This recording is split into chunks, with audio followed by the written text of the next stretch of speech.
So we are back. Welcome back.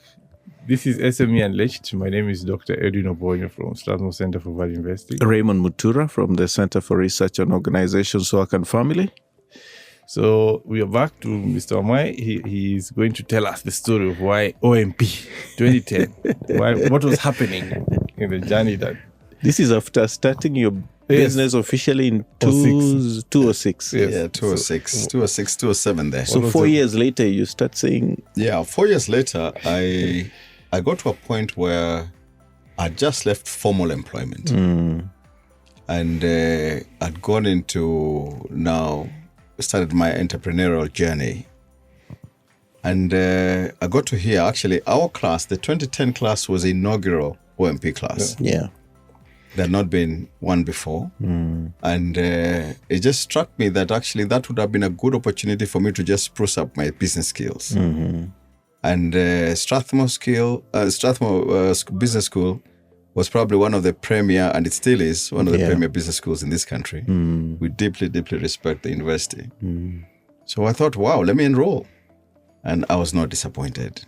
Where did you hear it from? Was it just an ad? Or I had friends, I think, who had come across the program.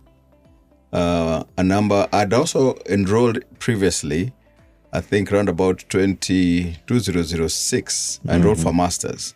Okay. But as soon as I started my masters, I got transferred to Uganda. Wow. And unfortunately, I had to drop the course. Okay. So I was quite familiar. I kept up with the university. And Did you attend classes for the masters? I did. I did about 6 months. So we need to come back to you. It comes back to finish. You're one of those ones we are looking for. Myself and Edwin, we keep asking, where are these guys? The beauty is that you can do it at any time. Even when you're a mzee like that. Yeah. Now you're best placed to. So anyway, I enrolled on the OMP, and I think what was really impressive was just the number of people who came on board the program. People who are at different stages of their businesses. And the knowledge of skills and just business experience among those who had enrolled. There was one of our classmates who was running a multi-billion shilling enterprise. And just exchanging notes and getting to hear the kind of experiences they were going through and how they were running their businesses, how multinationals are becoming interested in their business. I think that was really, really quite something. And I think gave me a lot of courage and encouragement that even my little outfit was going to grow. Yeah. And today I'm happy for the input that the OMP class gave, even in terms of just the thinking, the place for boards, the places for even continuity beyond yourself. Because a lot of our entrepreneurs, we need to conceive our businesses without us. Yeah, yes. We're not here for too long. Yeah, we have within the program here. We always talk about those who look at their entrepreneurial journey as lifestyle. It's only within my lifestyle. Yeah? And of course, as you say, the issue of succession becomes fundamental. Absolutely. Yeah? So, how do you think this impacted on you? Did you begin seeing this can go beyond me, beyond with my children? Did that mind start coming in? And how did you then cultivate it? Yeah. Now I'm beginning to talk about family business. Absolutely, but I don't know whether that is where your business is at. The fact that you began the business yourself, it wasn't there before. Invariably, it places it as a family business. Yeah. And you need to think of your business beyond yourself. Yeah. I normally say hotels like the Hilton. There was a Mr. Hilton once upon a time. Yeah. It's probably 200 years ago now. Yeah. He's long gone, but the business continues to thrive. Big brand everywhere, all over the world. And for outfits like ours, which is now an urban hotel, I would want to imagine it will keep thriving. Yeah. Way beyond myself. And I think since the OMP, one of the things I endeavored to do was to try and put in a management style that did not require me.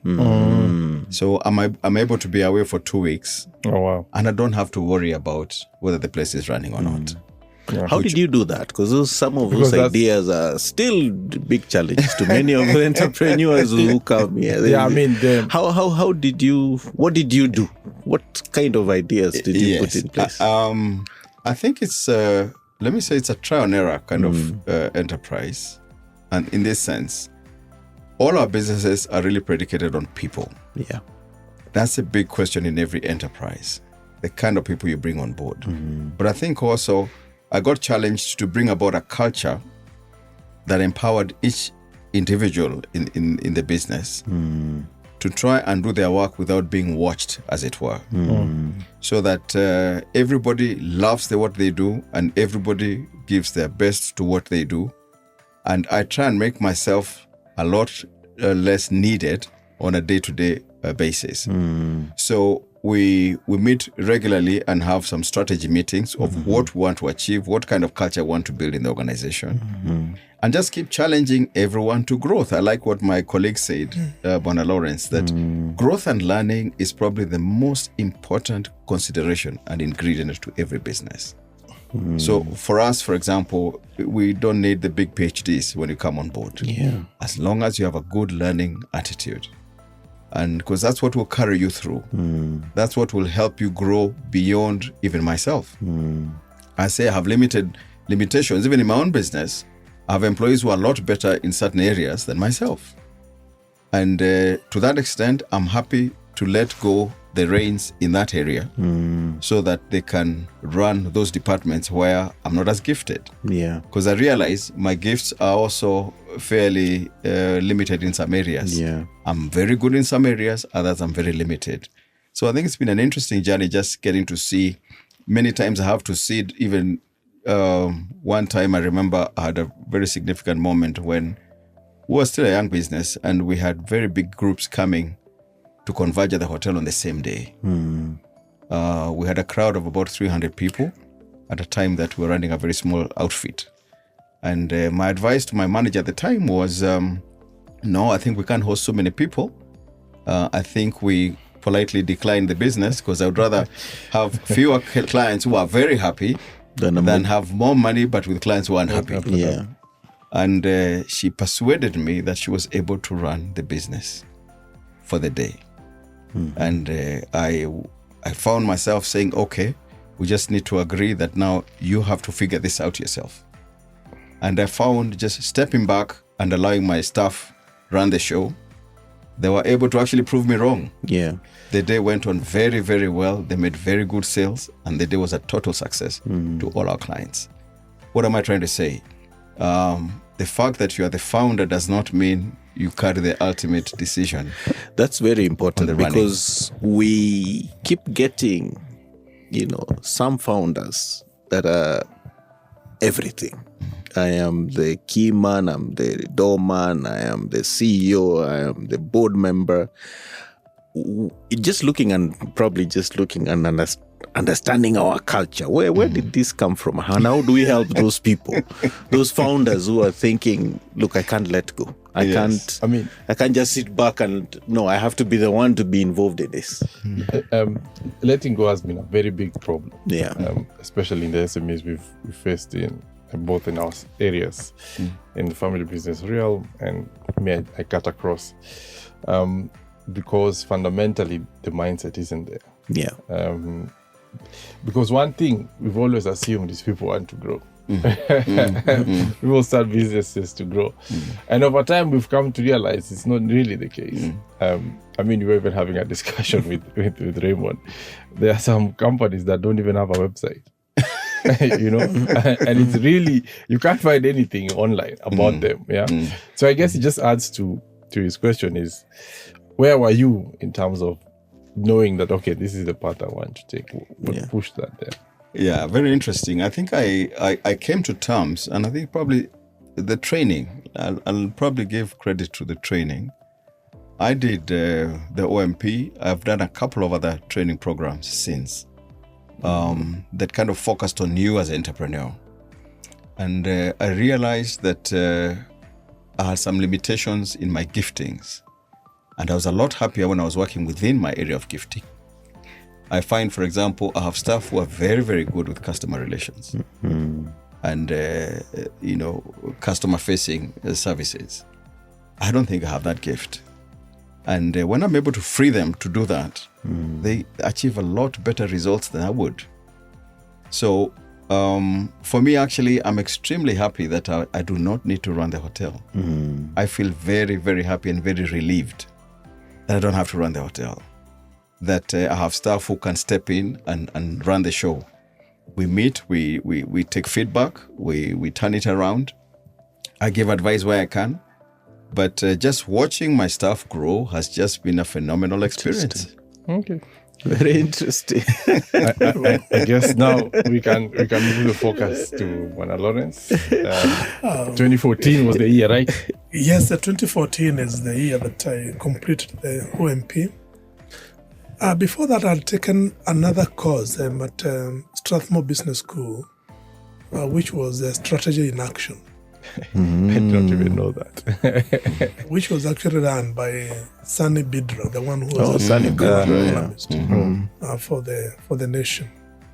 And after running the business for a few years, I started having thoughts on what is the best way to structure this business. That is something that comes as you struggle to put up systems, to hire and retain people. Because at one time you are everything. You are the one who is, chasing the clients. You're the one who is writing the checks. And I really found that if I continue this way, the business is not going to grow. So the thing that led me to take the OMP, because I was looking at a way of putting structures and systems into the business. And I remember there is a book that I read. What is this name? What is the name of this? I'm trying to remember. The author? It's something to do with Entrepreneurial. I think he is a Michael someone. Anyway, I've forgotten. But it was really about that. The basic thing that he says is that you have to focus on working on the business, not in the business. As a founder, you have to transition from working on the business rather than working in the business. And that led me to take the OMP. What is that distinction? You have to focus on working on the business. Working on the business. And not in the business. In other words, you have to be outside the business. So not that you can in be the business. So that you can be able to see the business. Yeah, you must be able to see the business. But you are right inside. You cannot be able to see the business.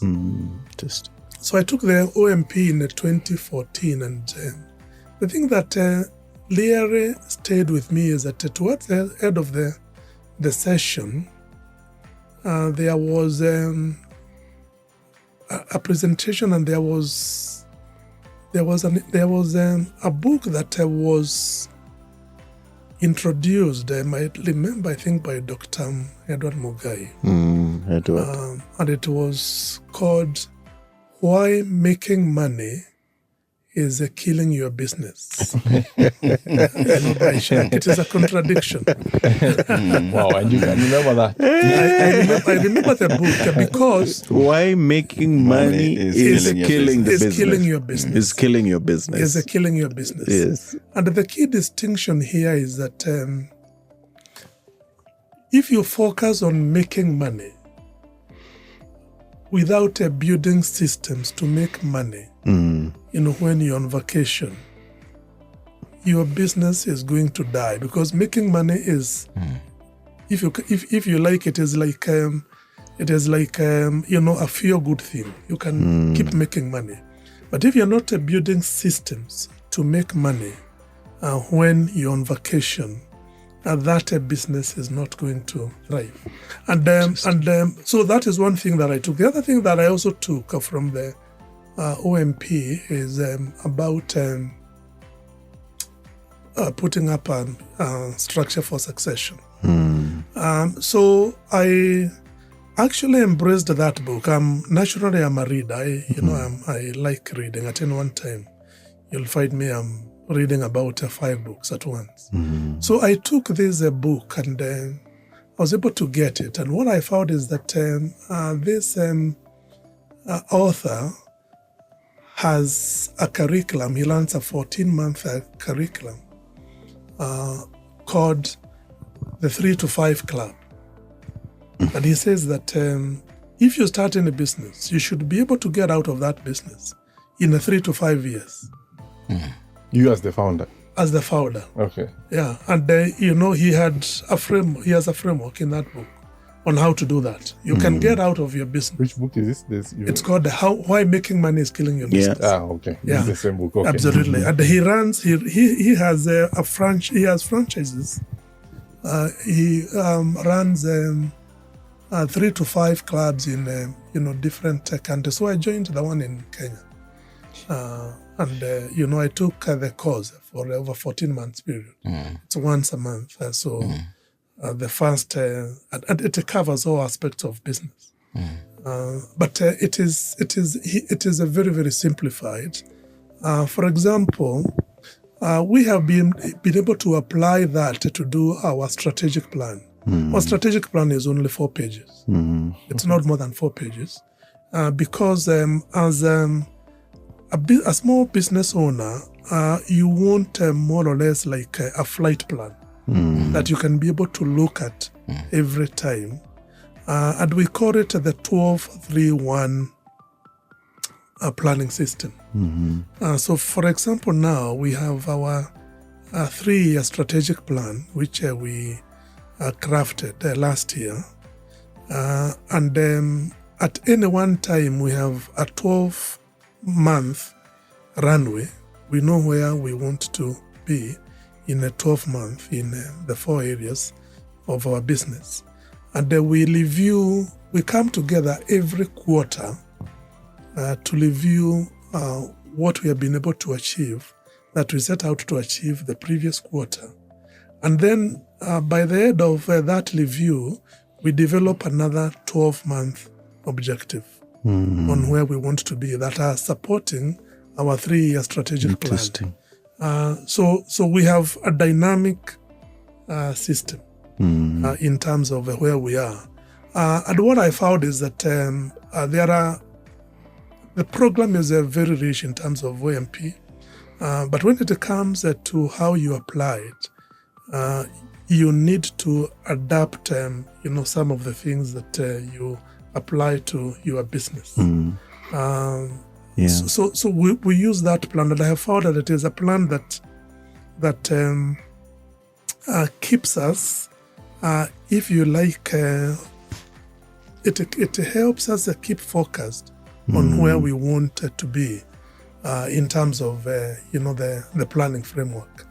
Yeah, very interesting. This why making money is the beginning of. It is why making money is killing your business. It's killing your business. Yeah. I'm sure a few people will be scandalized in the program, but basically what you're saying is, again, and then the other phrase you made. Yeah, it's good to be on the business and not in the business. In the business, in the business. Concepts that are basically saying your focus and attention should be on systems, processes, structure. Yes. Yeah, that is where you should put your mind into. And also you need to be out. And you need to be out. 3 to 5 years. Yeah. You should be able to. Well, in theory, yes, but in practice, it is a journey. What you find, it is a journey. True. Yeah. I think it is a journey. And what I have done is that we have started that journey because we have been able to put up, systems now in the business. I have a senior management team. The senior management team, I have, a deputy managing director, I have a chief operating officer, I have a finance and commercial manager. I have a human resources manager, and I also have a client services director. So that make up my senior management team. And then we meet every 2 weeks We have a scheduled meeting every 2 weeks. And then we look at all aspects of the business. And what I've done is that I have, given them space for each of them to lead in their area. So basically, my job is to help align what the clients are looking for, the internal resources that we have, and the capabilities, that the business would be able to offer. So I am more or less like a coach. On top of this, you also have an advisory board. I'm a coach. I'm a coach to them. And what I've also done, and this is something that I can talk a little bit more, is that during the OMP, one of the key things that the OMP charge does is about putting up a succession plan, so that your business outlives you. And even more importantly is that you will not be able to enjoy your business if you cannot leave your business and go on a holiday for 2 weeks or even 1 month. You cannot be able to enjoy it. But for you to be able to live it, you have to have structures that are working so that the business is not falling you. And out of that, I after OMP here, I continued with session. There were some open sessions here, and I remember there's one presentations about setting up a board, and we had there was a workshop here setting up a board run by I think one of a consultant who is quite good at setting up boards. And because soon after the OMP, one of the key things that I made a decision is that I wanted really to put up structures to run this company so that it can survive me. I can be able to do things that I love doing, but the company is able to run on itself. And it was critical for us to set the board. Okay, fantastic. And what I did is that after that course, I approached one of the consultants on the process of setting up a board, and she gave me a proposal that involved recruiting board members from the different sectors. But for some reason, because we are, a small and medium-sized company, I really didn't align with the idea of, just recruiting people openly. So during one of my thinking times, I said, what about bringing people who know a little bit about our company, who have worked with us in our company, who I have interacted with in different areas in my life, and individuals who have experience, working in boards, at least someone who has served in a board. And what I did is that I invited all of them for, dinner at one of my club, and I give them my vision. This is what I want to set up. I would like to set a board, and I would like your assistance in helping identify individuals who can fit in our board, our company. Interesting. Yes? So it's not them you are asking. Pardon? You are not asking them. You are asking your them board members. You're just asking them for insights. To assist. I was asking them to insight. It was more or less like what you can call a mastermind group. So I brought them for dinner. I presented to them. They are all people that I know, I have worked with. Some of them we have been partners, when we have worked together. Others are individuals that I went to school with. Some of them, I think we even took the OMP together. So I brought them into a room for dinner, and I shared with them my vision and the sort of board that I want to set up. And what I asked them to do is that could they propose at least 3 individuals who they think Each. 3 individuals each, or all of them? 3 individuals each. Okay. At least 3. If you could propose 1 or 2, well, that is fine. Propose at least 3 individuals who you think can fit in our board. So that was December 2023. So, by January, I had a list of nominees that had been proposed by my mastermind group. And what I did is that I then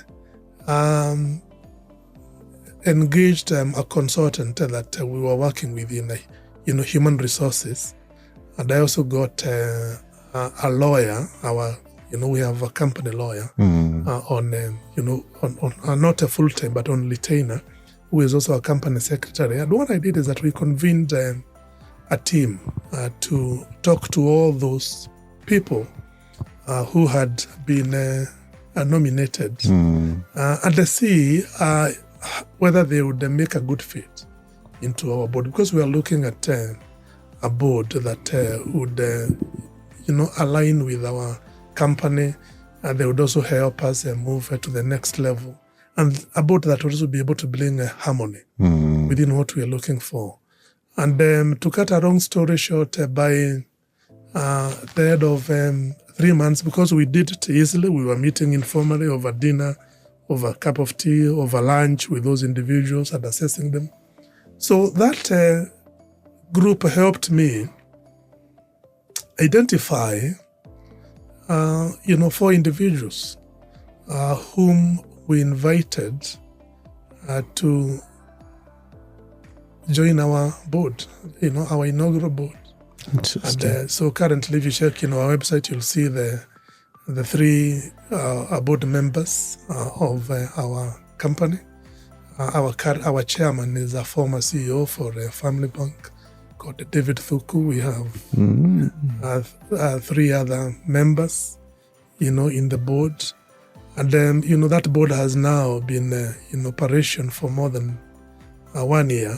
We inducted the board, last year in August. And we have been, running the, board meetings and everything else regularly. Yeah, that's a very interesting process. And I don't know, maybe after the break, Bwana Mike will probably have an idea of, also suggest what he's done on the issue of succession. But very interesting formula, I must say. Yeah, that's unique. So we are going for our final break. This is SME Unleashed. My name is Dr. Edwin Obonyo. And this is Raymond Mutura. And our guests, Mike Wamae. Lawrence Gikaru, or LG. Okay. Thank you.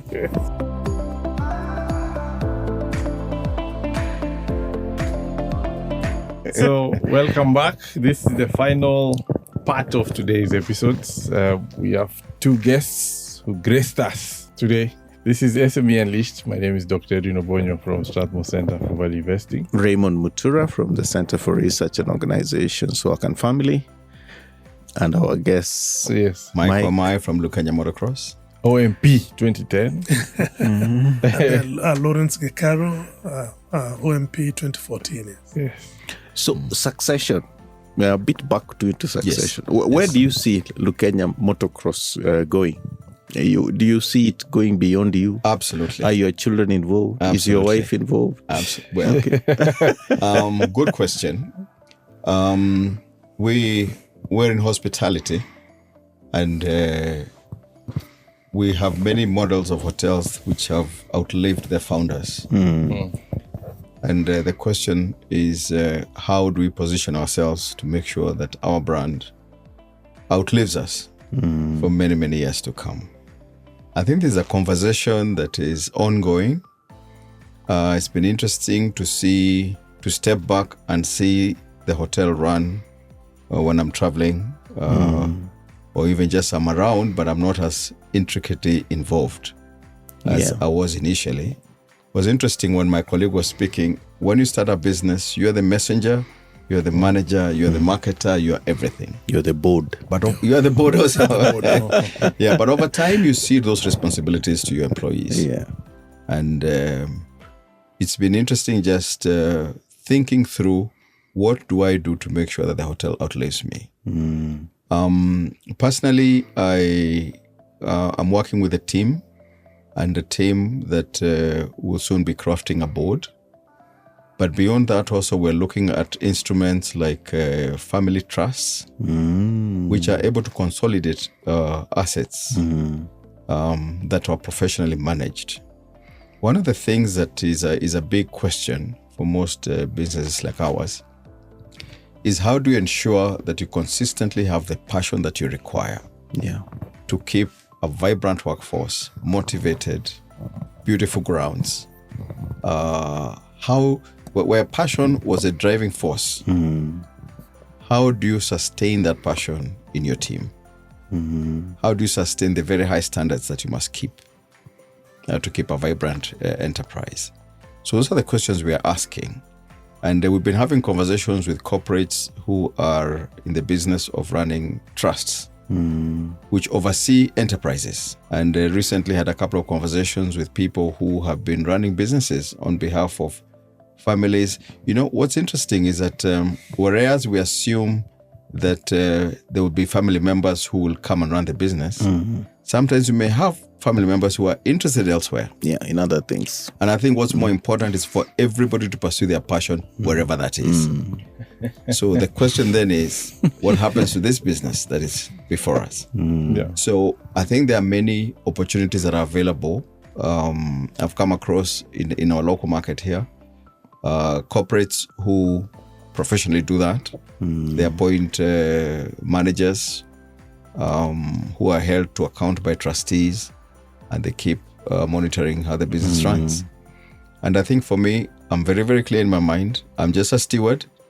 I love that we have grown over time, but very soon I want to check out of the business by way of not being as intricately involved, and have a competent team that continues to run the business while I pursue other pursuits.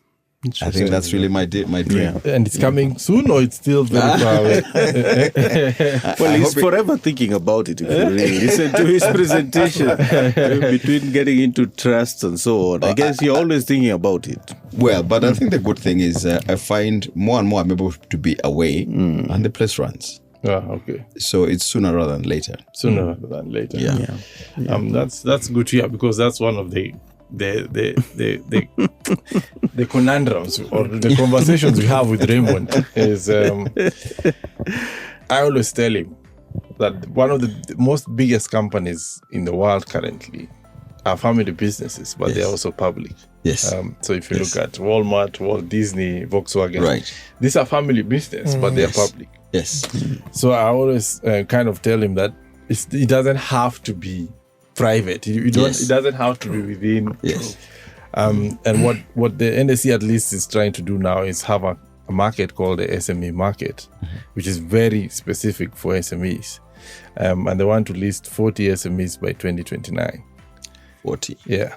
So even as, people are thinking of the family and all this for the future generations, that could also be a way out. And interesting enough is when you are floating to the public, you don't need to float more than 15%. So 85% stays with the family or with the founder. So it's only the 15% that us normal Kenyans will be trading with in the public. And that is a conversation we tend to have. Interesting. But it's also very interesting what you're saying, because I'm not sure it is something that has gotten into many SMEs. Already we are looking at, what was it before? The growth? Gems Enterprise. Which now went into SME markets. Yes. So we are talking about 40. Yes, they want 40 by 2029. Yes. That is in how many years? 4 years. Yes, very soon. So why would Mr. Michael here and Lawrence not consider that? or why hasn't it been considered? Because when it was floated first as gems, there was a lot of motivation. And therefore, what should Michael be looking at now? And Lawrence? I mean, the SME market ideally was they reinvented it to make it easier, because initially it was much, much tougher to do it. But the reason why they want more people, and fundamentally business can think through it, is for starters 2 reasons. One is longevity. The issue of succeeding and the brand continuing. Exactly. And then secondly, and I know they may know better than me, is bigger businesses tend to have more leeway, right? So a big business will go and tell Kere, wait, and they will, because they're not going anywhere, right? Or even the suppliers, wait, and they're not going anywhere. So that leeway is why people go public, because then you have much more power. I say power and I put power in quotes, because that's fundamentally. And then the third one, which is you can grow in a sense that all you need to do is float a bond. And floating a bond basically means you're getting money from the public, and then it takes much less time to pay back than ordinarily all other. And even this is what even EABL is doing now. It's not, and this is a listed company. So fundamentally, we want the businesses to grow, because if we were saying the economy needs to grow, the businesses need to grow so that they start absorbing more people. Yeah. So I know I will be putting them into a bit of a hot seat, but what do you think of that idea of being listed in the SME market? I think it's a great idea, especially it would be a fantastic way to get the young people to plug into businesses. Because I am of the school of thought that employment is no longer what we have to get into. Yeah. I found employment to be very useful for training on, accounting procedures, HR procedures, operational procedures. You can put in a couple of years just for that kind of training and experience. But the way to go is for people to plug into businesses. And by businesses, be in farming, it will be in mining, it will be in hospitality, it will be in transportation, all of those different areas. And if people are to list more, you are inviting other people into your business, in a sense. And people begin to see how businesses run when you come into AGMs and ask the critical questions and understand how a company runs. I think we stand a much better chance of expanding the pool of the pool and the standard of business in our country. Yeah. Is that a consideration you would have? I would love to do that. Okay. There's a whole process of getting ready for the listing. But I think it would be a very attractive, and also it helps the founders to, let me use the word, cash out some. Yeah. Because a business like ours, we find, especially because financiers don't have much, we kind of feel many times that banks lend to people who already have money. But you have to be very resilient to survive in a harsh borrowing environment like ours. So you put in your every coin into your business, into building your business. But it would be nice for you to cash out some of that and bring in other people who will also be able to grow the business beyond yourself. So I think it's a great idea. It's something certainly we're interested in. Fundamentally, that also helps the cashing out so that they get their money back. Lawrence, what do you think? Would you list APN? Well, it's definitely a good idea. And, the key thing is that if I give the example of, having a board, what it does is that it really brings about another level of accountability. And the whole thing of, listing because you have someone else whom you are counting to helps you be accountable. And they put up structures in terms of, reporting, and in terms of how you run the business. So for me, it is something that I would, definitely consider as, we move along. But it is something that I will need to look at carefully on the process and the journey in terms of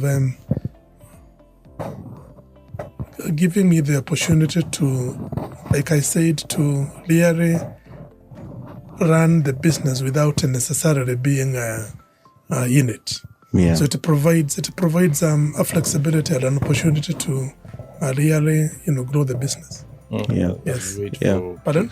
As we wait for KPC in 2026. They're just looking at the issue of SME markets. Yes. Yeah. What are the next steps for SMEs? What would they have to think about? Is it that they have to put up a board, or what do they have to do? Edwin, there's a whole list Edwin. Of requirements which they can always access from the CMA website. But it starts with such things. For starters, having a board. Secondly, you have to be a company, a registered company. Me and him, we know some of the companies we think are companies are not even registered yet. So they're still business names. They don't have CR12. Exactly. Yes. Yeah, they don't have CR12. So fundamentally, it's just putting the structures in place. My center is going to be working with NSC on that, especially trying to help our alumni, which I've done because we've been training SMEs for maybe the last 20 years. For those who may be interested, we are also going to be creating an accelerator within the Center for Value Investing, just as a way of ensuring all these systems are being put in place, so that people are ready once the accelerator will be done, which will be around 9 months. Just because the future is that, ensuring that founders also cash out is a very big incentive, so that, they can now do whatever it is they want with the money once they've gotten it, whether with the family or by themselves, and the business still keeps on running. So that's fundamentally where we are at the center, trying to help the SMEs with the listing. I think that the most important thing as a founder is to make the distinction between yourself and the business.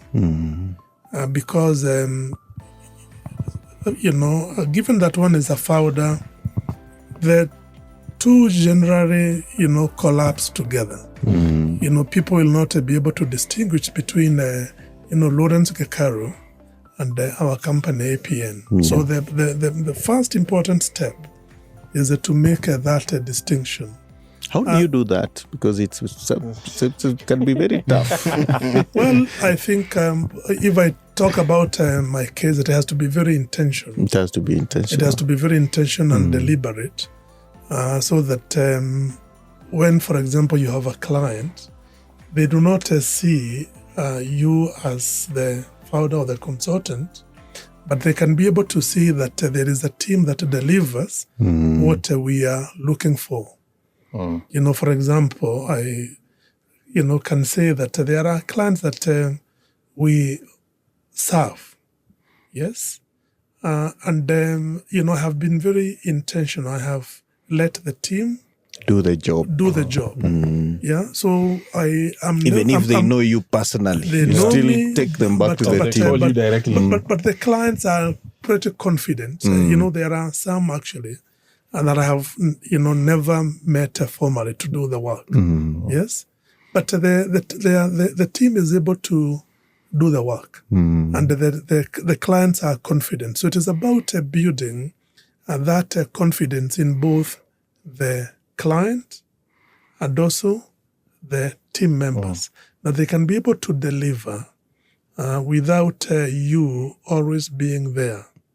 So one has to be very, very intentional, but work towards it and support them, because deliberately we have a program where we have a lot of focus on learning and growth, so that like in our company, every week we have a learning and growth session on different things, which is run by different team members. So we are always continuously, learning and growing on how to, be a better company and also to serve the clients that we have. By the way, have you faced any challenges with this? The fact that your clients have to be dealt with the teams initially, was that an easy ride? Or because you're saying you have to be intentional, but was that always easy when you started? No, it was not easy because initially the clients want you there. Lawrence, okay. They want you there. Yeah, they want Lawrence Gikaru there. But finally, once they are confident that the work can still be done without you being there, they leave you. They leave you. Actually, normally if I see a call from a client, I know here there is a problem. It's an escalation coming. There is an escalation. If I see a CEO of one of our companies that we serve calling, I know here things are not good. Yeah, and then normally I like to say that I want to be the one who is making those calls. Yeah, and we have been able to move on that journey, but it is not easy. One has to be very, very intentional. In terms of the listing and the structures, it is a process, and the process starts by setting up the structures within the company, so that the company can be able to survive on its own. So we are coming to our final. We can share our final thoughts to the listeners today as we conclude the program, including saying how people can also come to their businesses. There you go. Yeah, see where to get them, where you are. I guess we start with Wamae. Final shots. Very good. Thank you for this opportunity. I think one of the things I would like to observe as we come to the end of our time today is just to say businesses rise and fall on the basis of the people in those businesses. And I found talent or passion is the key ingredient in just our success. We continually are looking for talent and passion. People who are passionate about hospitality, they are very welcome to visit us and talk to us, because that's really what will make us grow. So at any one time, we're looking for people whose values align with our culture, so that they can come on board and help us grow even further than where we are. Okay. And how do I come and enjoy your beautiful services? Absolutely. You just drive down the expressway to Lukenya, where it's located right next to the Lukenya, to the Desta University campus. Next to the Desta. Yes, in Lukenya. And beautiful place. There's a website as well. We have a website, and vibrant social media pages. So you can find us on all the... So this is Lukenya, your... Motocross. Motocross. LukenyaMotorcross.com. Yes. Okay. Yes. Gikaru? Yeah, thank you very much, Bwana Obonyo and my friend here. All I can say is that it's not an easy thing in terms of starting the business, but the most important thing is that once you make the decision, you have to stay with it. Come rain, come shine. There are times that if you like during the journey, I have woken up and I really don't know what to handle, certain challenges. But the most important thing is that it is a journey, and as a human being, I think one of the key things is that we are called human beings because we are always in a state of being. We are never complete, and part of running a business is always to be in a state of being. Working towards being in a state of being.